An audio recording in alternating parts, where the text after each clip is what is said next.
All right, welcome everyone to Fit in the Kitchen.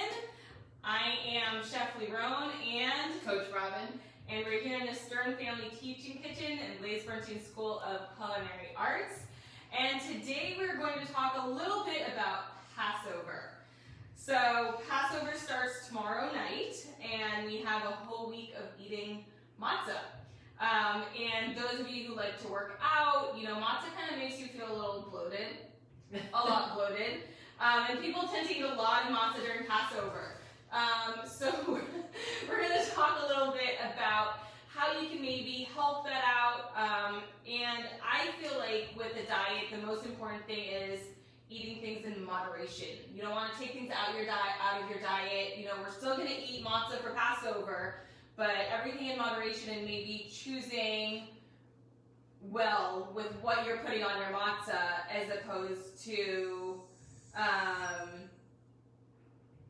eating it with sweet stuff and things like that. I mean, what do you typically have matzah with? Like, how do you enjoy it during Passover? Personally, we eat it a lot with like chocolate spread, or you make matzah brei, which is basically a lot of small pieces of matzah,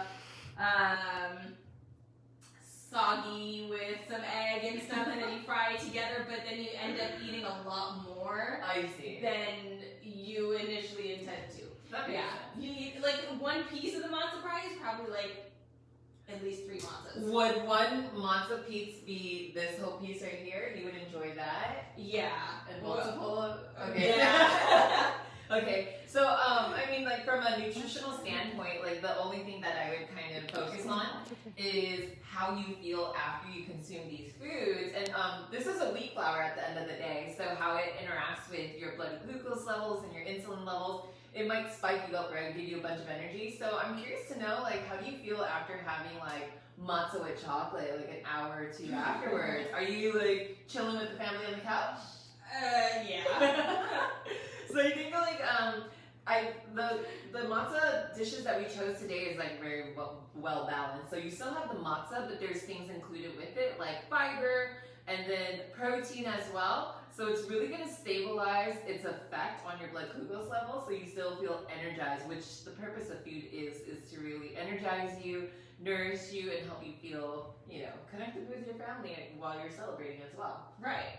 So we took a few options here, and you don't have to do it exactly this way. You can use what you have in your pantry. Don't go out and buy things especially for it. You can mix it up and change it up according to what you have at home. So I'll explain quickly what we're going to do in the different variations, and then we'll start assembling them a little bit. So we have one over there in the corner. It already has some fig butter or fig jam on it, and brie, and then we put it in the oven for a little bit to kind of melt that brie a little bit and spread it around. And that's going to get topped with a arugula salad. So we're going to season it with olive oil, lemon juice, maybe a little bit of salt and pepper. So that's one option. The second one up here we have, this is going to be kind of a Mediterranean one. It has a baba ganoush spread on it, which is a eggplant spread.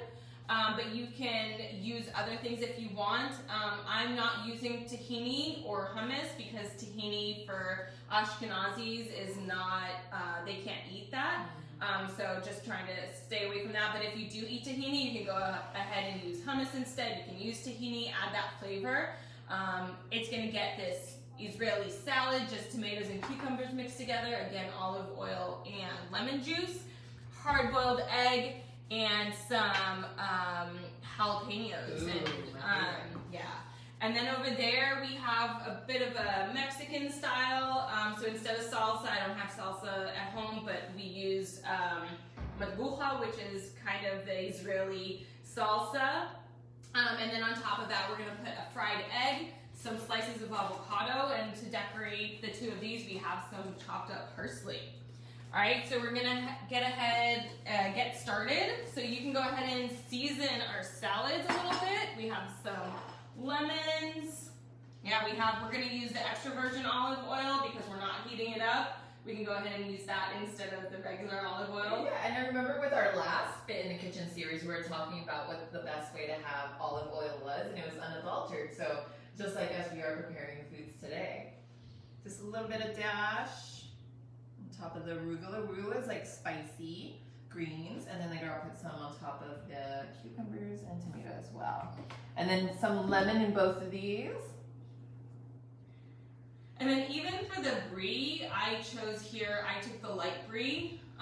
You know, you can enjoy the cheese. You don't have to go with one that has as many calories.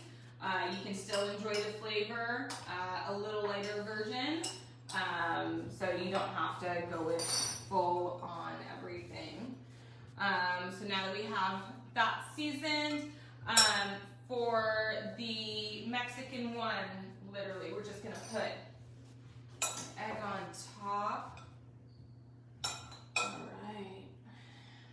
And for the avocado, I cut it in half and I scored the slices. And then you can just go along with a spoon and get the slices out. Ooh, that looks perfect. Right? And I'm gonna put some of the avocado. amazing.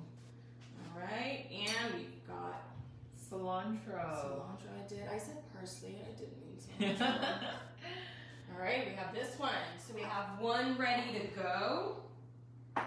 Honestly, I would personally add some jalapenos on that. Can definitely do that for that as well. I mean, we have, and these are pickled jalapenos. You can go ahead and use fresh jalapenos if that's what you like. And again, just use whatever you have in the pantry. You know, we don't want to go and buy things especially. And there's things, all these healthy things that you should have in your pantry to be able to use every now and then. So I'm putting some arugula on the French-inspired one, which there's some fig spread and brie on it. A little bit about arugula. It is on the spicy end, not like super spicy, but you can taste how astringent it is. And so astringent foods are more on the detoxifying side. So if you want to enjoy some of this, and you're getting some micronutrients in there, very tasty, and that crunch with the arugula as well. That's it for the French-inspired one. Right, and then the Israeli one, or Mediterranean, I should say. And you can add to the salad. It doesn't have to be just tomatoes and cucumbers. You can play around with it. You can add some peppers. I'm just doing a little bit. You know, we don't want it to completely fall off. And then we're gonna put some hard-boiled eggs. Spread that out. All right, and we've got our jalapenos for that as well.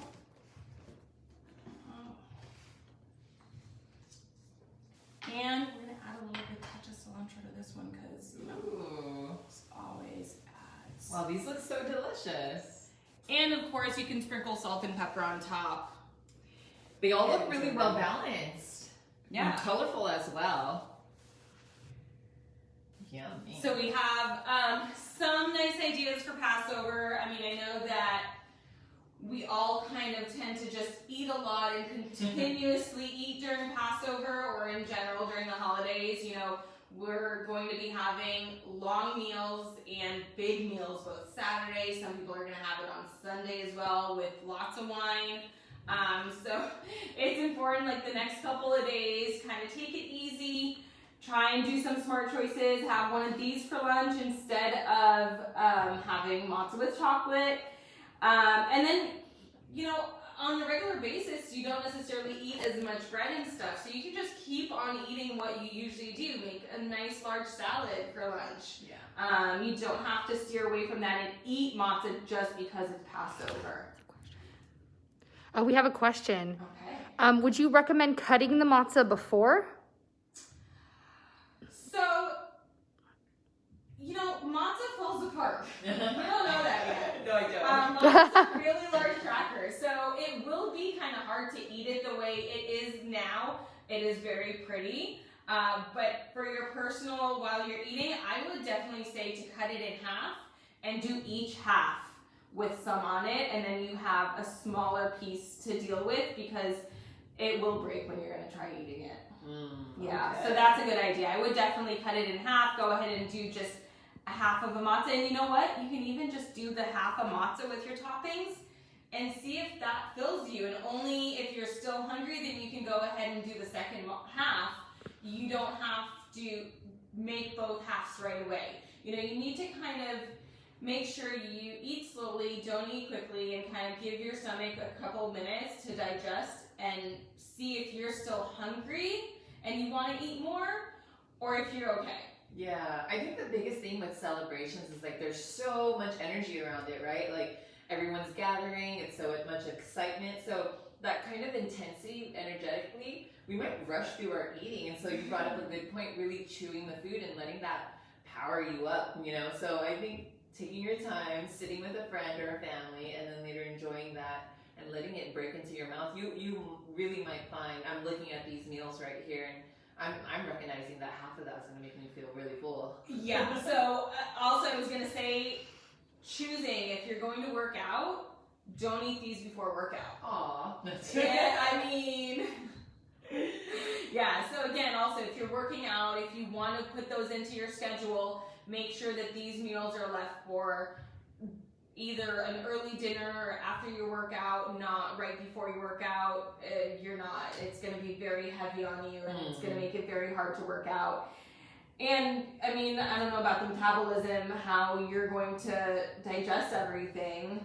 I mean, like these meals look really well balanced, and so if we're gonna dive into like pre-workout and stuff like that, we can go as detail oriented as down to the grams. But something like this, let's look at the matzah. One piece has like 26 grams of carbohydrates, so that's something that you want to have at least 1.5 hours before your workout. So that can energize you for sure beforehand.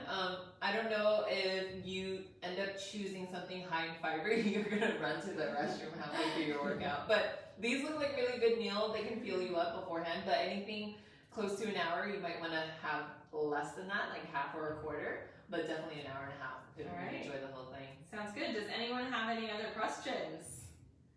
All right, well, we hope you have a happy Passover, and we're going to see you again in a couple of weeks. Thank you for joining us. Bye.